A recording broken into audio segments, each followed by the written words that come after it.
55-year history of the CCP was written with blood and lies. In order to maintain absolute domination, the CCP, which is possessed by an evil specter, has created terror by ceaselessly killing. During its more than 50-year rule, the CCP has persecuted more than half the people in China. An estimated 60 to 80 million people have died from unnatural causes.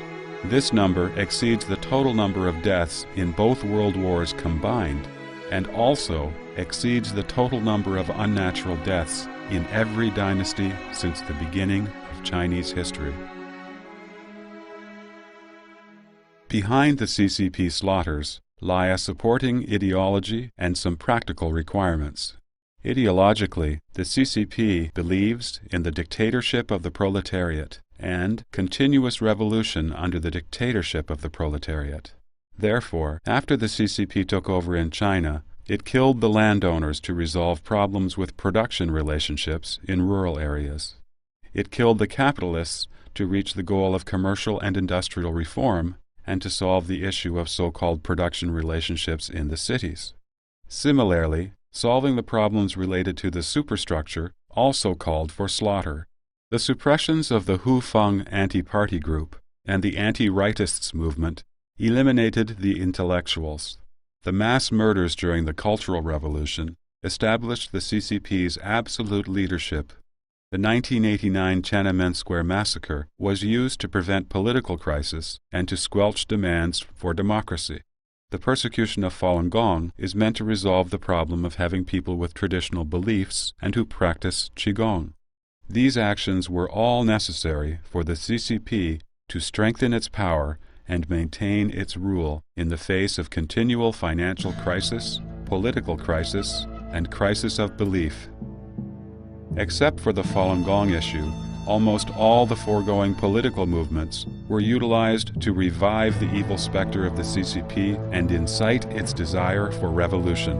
The CCP also used these political movements to test CCP members, eliminating those who did not meet the party's requirements. Killing was also necessary for practical reasons. The Communist Party began as a group of thugs and scoundrels who killed to obtain power. Once this precedent was set, there was no going back. Constant terror was needed to intimidate people and force them to accept, out of fear, the absolute rule of the CCP. On the surface, it may appear that the CCP was forced to kill, and that various incidents just happened to irritate the CCP evil specter and accidentally trigger the CCP killing mechanism. In truth, these incidents serve to disguise the party's need to kill. Periodic killing is required by the CCP. Without these painful lessons, people might begin to think the CCP was improving and start to demand democracy, just as the idealistic students in the 1989 democracy movement did. Recurring slaughter every 7 or 8 years serves to refresh people's memory of terror and to warn the younger generation that whoever works against the CCP, whoever wants to challenge the CCP's absolute leadership, or whoever attempts to tell the truth about Chinese history, anyone who does these things will get a taste of the iron fist of the dictatorship of the proletariat. Killing has become one of the most essential ways for the CCP to maintain power. With the escalation of its bloody debts, laying down its butcher knife would encourage people to take vengeance for the party's criminal acts. Therefore, the CCP not only needed to conduct widespread and thorough killing, but the slaughter also had to be done in a most brutal fashion to effectively intimidate the populace, especially early on when the CCP was establishing its rule. Since the purpose of the killing was to instill great terror, the CCP selected targets for destruction arbitrarily and irrationally. And in each of these so-called political movements, the CCP used the strategy of genocide.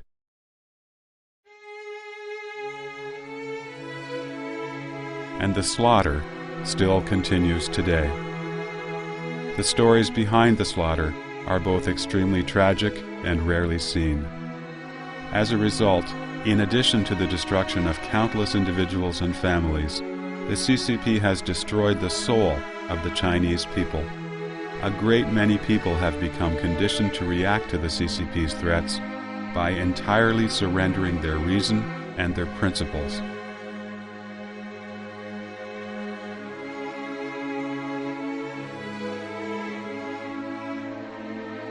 In a sense, these people's souls have died.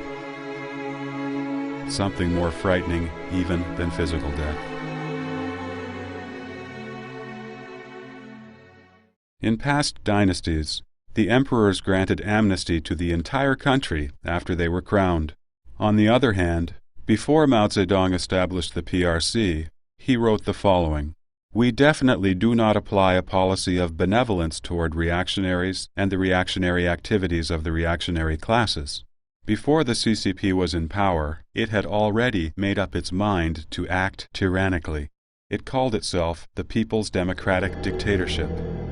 In March 1950, the CCP announced orders to strictly suppress reactionary elements. It must be pointed out that the CCP did not suppress reactionary behaviors, just the people that they labeled as reactionaries.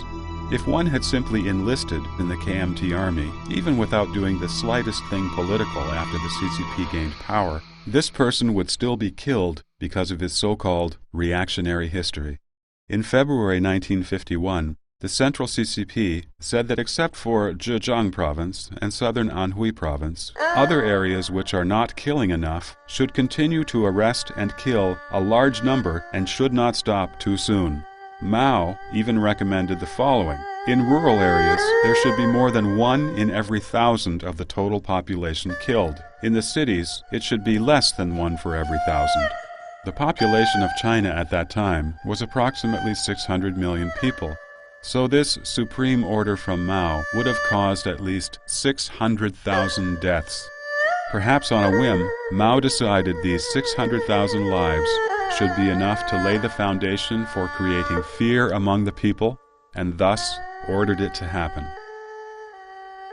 Whether those killed deserved to die was not the CCP's concern. The People's Republic of China Regulations for Punishing the Reactionaries announced in 1951 that even those who spread rumors can be immediately executed. While the suppression of reactionaries was being hotly implemented, land reform was also taking place on a large scale. On the surface, land reform appeared to advocate an ideal all would have land to farm, but in fact it was really just an excuse to kill. Tao Chu, who ranked third in the CCP afterwards, had a slogan for land reform: "Every village bleeds, every household fights." He meant that in every village the landowners must die. Land reform could have been achieved without killing. It could have been done in the same way as the Taiwanese government, by purchasing the property from the landowners. However, the CCP only knew how to rob. Fearing it might suffer revenge after robbing, the CCP naturally needed to kill the victims. The most common way to kill was struggle meeting. The CCP fabricated crimes and charged the landowners or rich farmers. The public was asked how they should be punished. Some CCP members or activists were already planted in the crowd, and they would shout, "We should kill them!" So the landowners and rich peasants were executed on the spot. By the end of 1952, the number of so-called reactionary elements who had been executed was about 2.4 million, according to official CCP publications. The actual death toll of former KMT government officials was over 5 million. During the CCP's land reform, the death toll was about 10 million. During the suppression of the reactionaries and the land reform, the CCP killed all the management personnel from the previous system and realized complete control of rural areas by installing a party branch in every village. A huge amount of wealth was obtained by stealing and robbing during the two campaigns. The third result was that the civilians were all terrorized. The suppression of reactionaries and the land reform mainly targeted the countryside, while the subsequent 3 anti and 5 anti campaign could be regarded as the corresponding genocide in the cities. In the 3 anti-movement, a batch of the CCP's corrupt cadres was executed, while the 5 anti-campaign was essentially murdering the capitalists for their money. The capitalists were required to pay taxes that the CCP accused them of having evaded in the late 19th and early 20th centuries. They could not possibly afford to pay these so-called taxes. They had no other choice but jumped from tall buildings, leaving a corpse so that the CCP could see proof of their death. Chen Yi, the mayor of Shanghai at that time, was briefed every night while lounging on his sofa with a cup of tea in hand. He would ask, how many paratroopers were there today? Meaning, how many businessmen jumped out of high buildings to commit suicide today? None of the capitalists could escape the 5 anti-campaign. It was said that at that time, people didn't dare to walk next to tall buildings in Shanghai in fear of being crushed by people jumping from above. Since the CCP took power, the highest and most miserable death toll was recorded during China's Great Famine from 1959 to 1961. At least 30 million people starved to death. The Great Famine was falsely labeled by the CCP as a 3-year natural disaster. In fact, those 3 years had favorable weather conditions and didn't have any huge natural disasters. The disaster was caused entirely by man. The Great Leap Forward campaign required everyone in China to become involved in steelmaking, forcing farmers to leave their crops to rot in the fields. Officials in every region escalated their reports of production yields. Rice yields of over 3,000 tons per acre were boasted. Consequently, the grain rations, seeds, and staple foods of the peasants were all confiscated as a form of taxation according to these exaggerated yields. He Yiran, first secretary of the party committee of Liuzhou Prefecture, said that the Liuzhou area must strive to get first place in the competition for highest yield, no matter how many local people would die as a result. In some areas, the government even issued orders forbidding cooking to thereby prevent the peasants from eating their crops. Many peasants did not even dare to cook the food they found growing in the wild, and died of starvation. In the book Historical Records of the People's Republic of China, published in 1994, it states the number of unnatural deaths and reduced births from 1959 to 1961 is estimated at about 40 million. This is likely to be the world's greatest famine in this century. In this report, unnatural deaths and reduced birth population actually represents the number of people starved to death. Historically, in times of famine, the government would provide rice porridge. They would distribute the crops and allow victims to flee from famine-stricken areas. The CCP, however, regarded fleeing from the famine as a disgrace to the party's prestige and ordered militiamen to block roadways to prevent the victims from escaping the famine. When the peasants were so hungry as to snatch grain from grain depots, the CCP ordered shooting at the crowd and labeled those killed as counter-revolutionary elements. A great number of peasants were starved to death in many provinces, including Gansu, Shandong, Henan, Anhui, and Guangxi. The hungry peasants were forced to take part in irrigation work and steelmaking. Many dropped to the ground while working and never got up again. At the end, those who survived had no strength to bury the dead. Many villages died out completely. In the most serious famines in China's history prior to the CCP, there were cases in which families exchanged one another's children to eat, but nobody ever ate his own children. Under the CCP reign, however, people were driven to eat those who died, cannibalize those who fled from other regions, and even kill and eat their own children. The writer Sha Qing depicted this scene in a book, An Obscure Land of Bayou. In a peasant's family, a father was left with only his son and daughter during the Great Famine. One day, the daughter was driven out of the house by her father.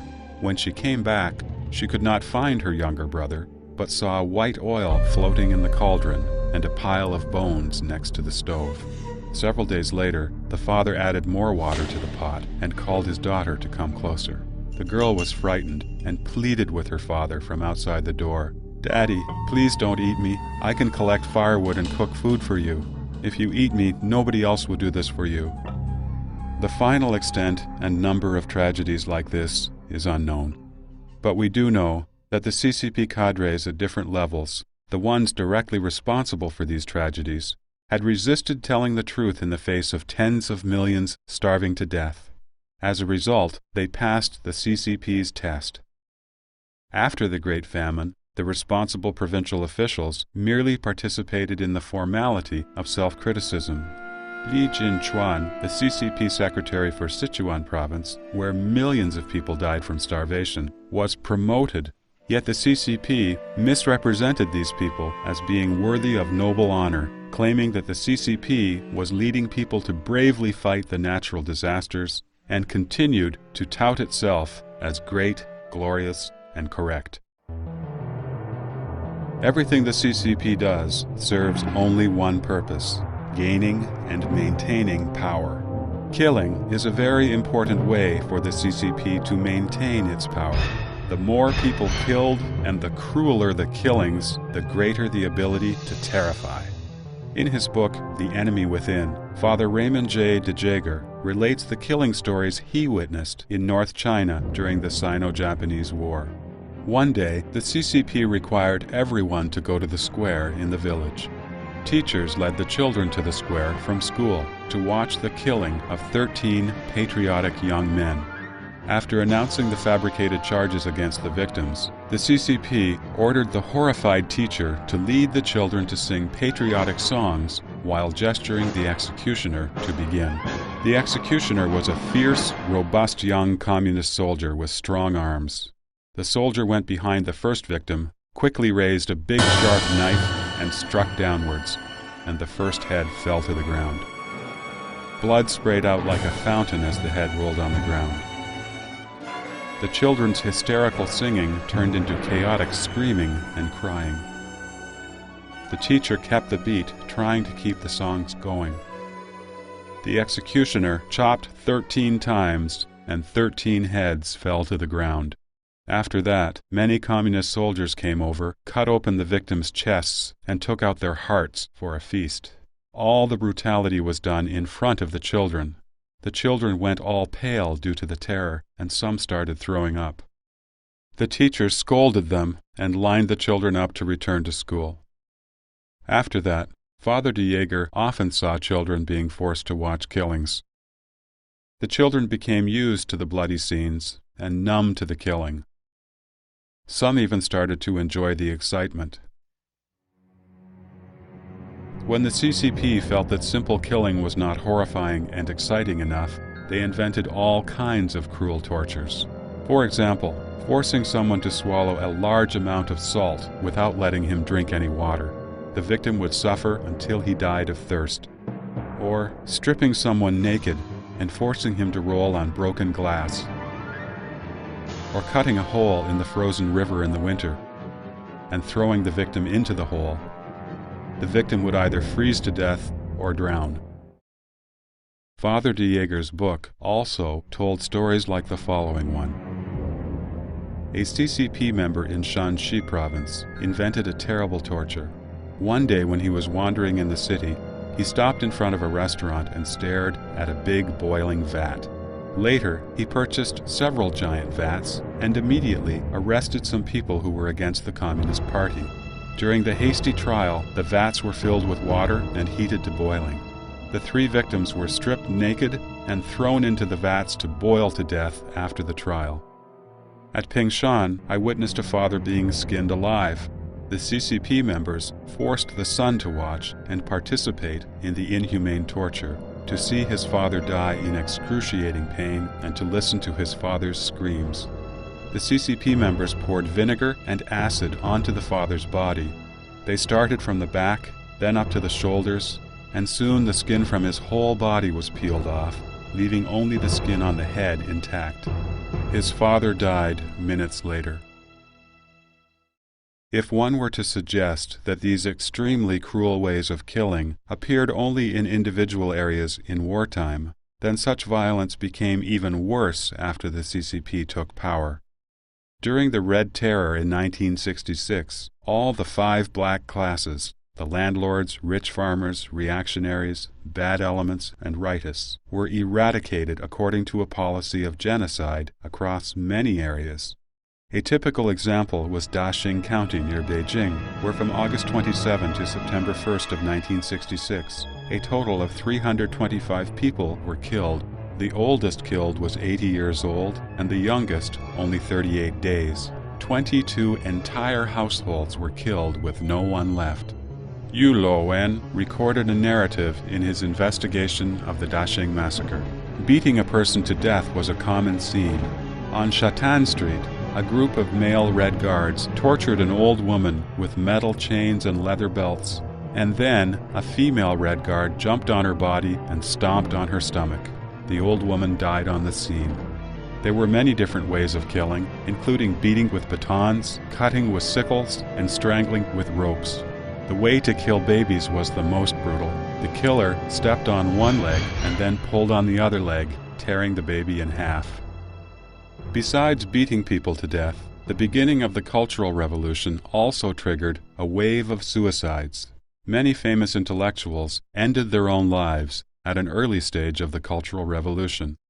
The figures announced by the CCP for the Cultural Revolution were over 4.2 million people detained, over 1.7 million people died of unnatural causes. Over 135,000 people were labeled as counter-revolutionaries and executed. Over 237,000 people were killed, and over 7 million were disabled in armed attacks, and 71,200 families were destroyed. Statistics compiled from county annals show that 7.75 million people died of unnatural causes during the Cultural Revolution. The Cultural Revolution was the most frenzied leftist period in China. Killing became a competitive way to exhibit one's revolutionary standing, so the slaughter of class enemies was extremely cruel and brutal. The CCP mobilized mass campaigns inside and outside the party, starting to kill in the areas of literature, art, theater, history, and education. The CCP targeted the first attacks on several people. Later, the killing escalated from among all inside the party and army to all the people around the country. Armed fighting eliminated physical bodies. Cultural attacks killed people's spirit. It was an extremely chaotic and violent period. The evil side of human nature had been amplified to the maximum by the party's needs to revive its power in a crisis. Everyone could arbitrarily kill under the name of revolution and defending Chairman Mao's revolutionary line. The Cultural Revolution was an unprecedented nationwide exercise of eliminating human nature. Writer Zheng Yi described the cannibalism in Guangxi province during the Cultural Revolution. The beginning stage. The terror was covert and gloomy. At midnight, the killers tiptoed to find their victim and cut him open to remove his heart and liver. They ate the organs in silence. The peak stage. Veteran killers had gained experience in how to remove hearts and livers while the victim was still alive. The head killer was entitled to the heart, liver, and genitals, while others would take what was left. These dreadful scenes were adorned with flying flags and slogans. The mass frenzied stage. People were madly eating other people. Often, victims were first publicly criticized, which was always followed by killing and then cannibalism. As soon as a victim fell to the ground, people took out the knives they had prepared and surrounded the victim, cutting off any body part they could get hold of. And people enjoyed cannibalistic feasts. Do not mistakenly think that such a festival of cannibalism was purely an unorganized behavior of the people. The CCP was a totalitarian organization controlling every single cell of the society. Without the CCP's encouragement and manipulation, the cannibalism movement could not have happened at all. A song written by the CCP in praise of itself says, "The old society turned humans into ghosts. The new society turned ghosts into humans." However, these killings and cannibalistic feasts tell us that the CCP could turn a human being into a monster or a devil, because the CCP itself is crueler than any monster or devil. Family is the basic unit of the Chinese society. It is also the traditional culture's last defense against the party culture. That is why damage to the family is the cruelest in the CCP's history of killing.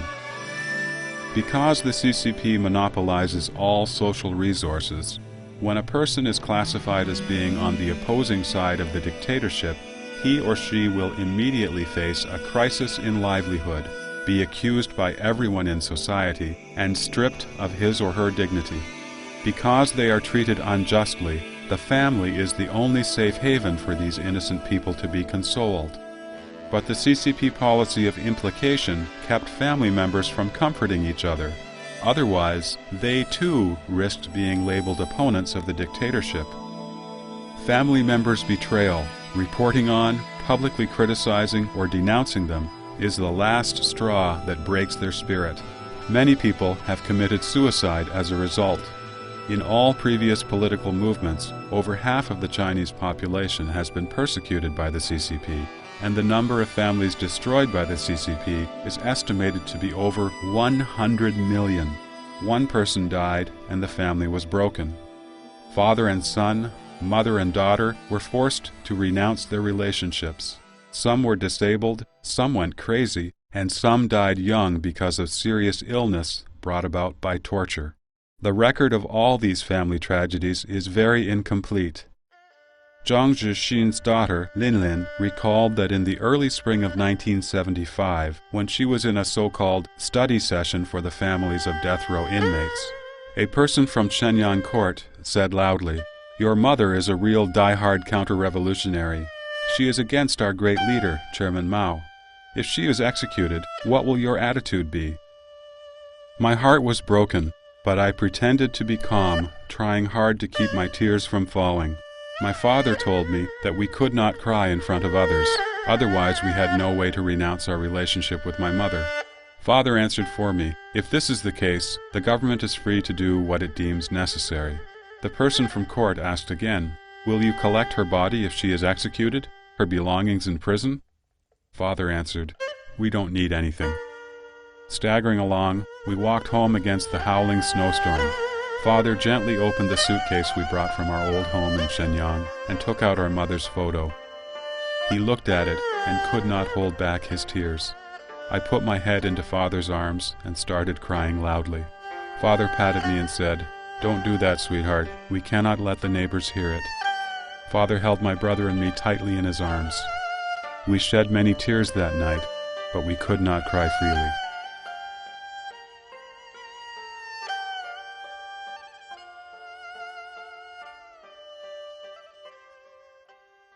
The CCP, possessed by an evil specter, always uses terror as a means to maintain its rule. In different times, the terror displays in different forms. Therefore, killing is one of the methods the CCP uses to govern its terror-based regime. When people lack a strong sense of fear, the CCP could kill more to increase their sense of terror. When people are already fearful, killing a few could maintain the sense of terror. When people can't help but fear the CCP, then even just announcing the intention to kill would be enough for the CCP to maintain terror without actually having to kill. After having experienced countless political and killing movements, people have formed a conditioned reflex response to the CCP terror. Therefore, there is no need for the CCP to even mention killing. However, the CCP would adjust the intensity of its killing once people's sense of terror changes. The well-known saying of Deng Xiaoping then was, "Killing 200,000 people guarantees 20 years of stability." But the stability it talks about is that of the CCP rule, not for the Chinese people. As the people in China step into the era of computers and space travel, and can talk privately about human rights, freedom, and democracy, many people think that the gruesome and disgusting atrocities are all in the past. The CCP has donned civilian clothing and is ready to connect with the world.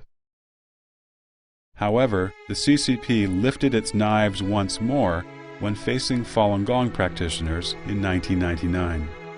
As of the end of 2002, according to an internal source in mainland China, more than 7,000 Falun Gong practitioners have been tortured to death in detention centers, forced labor camps, prisons, or mental hospitals across China, averaging 7 deaths per day.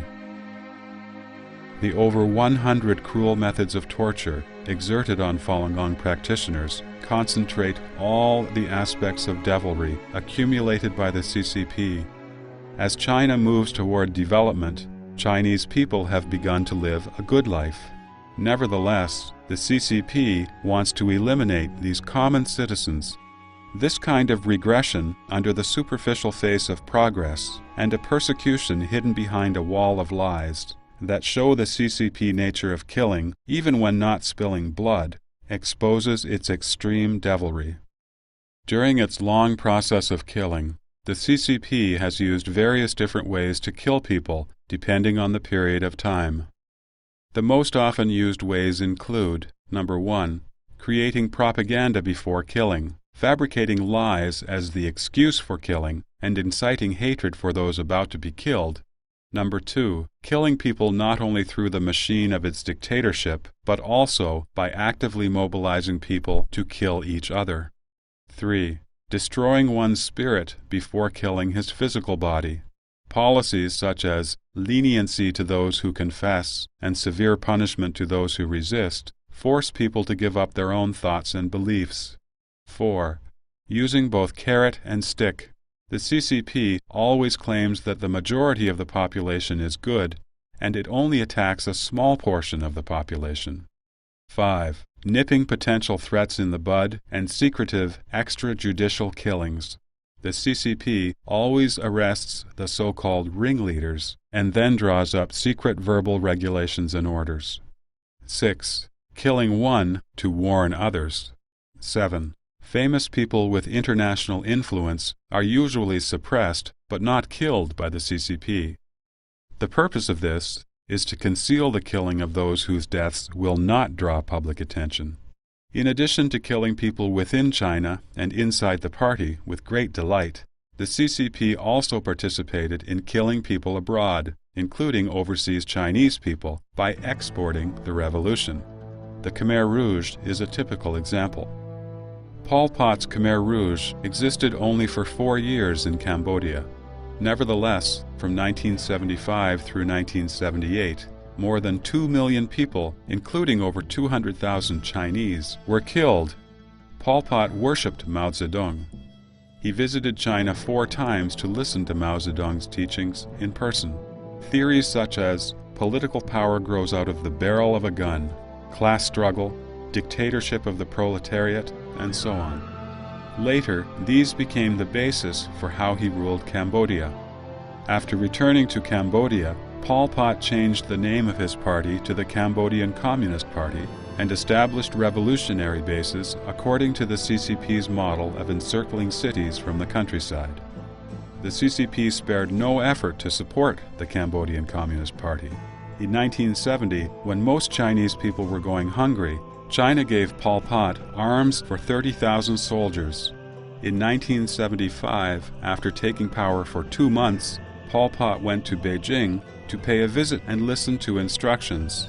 Prince Sihanouk's 2 sons were killed by the Cambodian Communist Party, and Pol Pot obediently sent Prince Sihanouk to Beijing on Zhou Enlai's orders. It was well known that when the Cambodian Communist Party killed people, they would even kill babies in their mothers' wombs to prevent any possible troubles in the future. But at Zhou Enlai's request, Pol Pot obeyed without protest. With one word, Zhou Enlai saved Prince Sihanouk, but the CCP did not object to the killing of more than 200,000 Chinese by the Cambodian Communist Party. At that time, the Chinese Cambodians went to the Chinese embassy for help, but the embassy ignored them. In May 1998, when the large-scale murder and rape of ethnic Chinese took place in Indonesia, the CCP did not say a word and even blocked the news inside China. It seems that the Chinese Communist government couldn't care less about the fate of overseas Chinese. It didn't even offer any humanitarian assistance. Stalin once said that the death of one man is a tragedy, but the death of 1 million is merely a statistic. Due to the CCP's information blockade, we have no way of knowing exactly how many people have died from the various movements of persecution that occurred during its rule.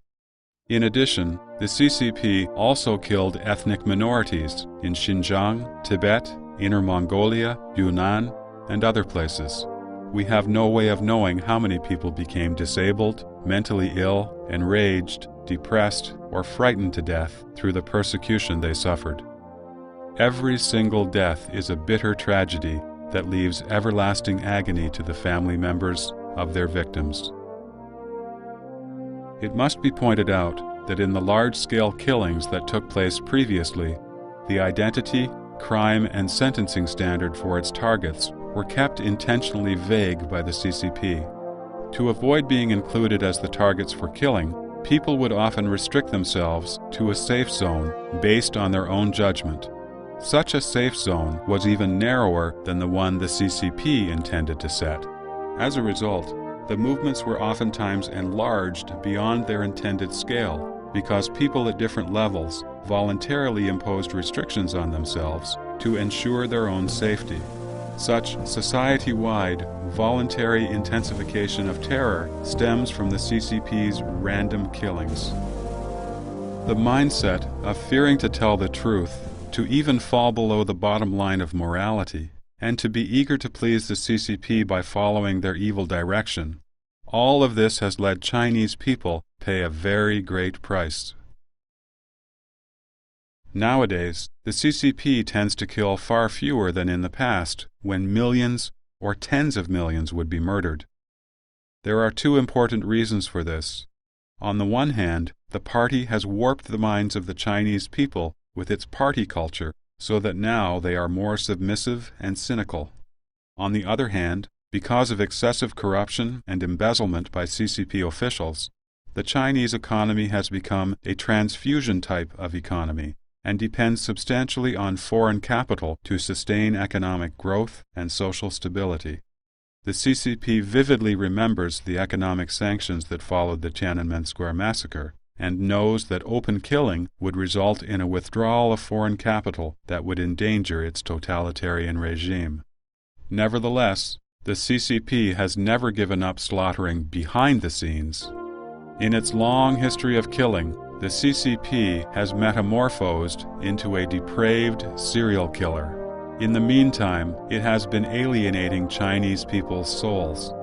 As a result, people learn to ignore others' lives and agonies, and have become accustomed and numb to all kinds of inhuman atrocities, treating the lucky escape of atrocities to be the most rejoicing thing. In this way, by depending on brutal persecution, the CCP has been able to maintain its rule. Today, the compounded bloody debts of the CCP have made a benevolent solution impossible. It can only rely on intense pressure and totalitarian rule to maintain its existence until its final moment. The CCP's bloodthirsty nature has never changed. It will be even less likely to change in the future.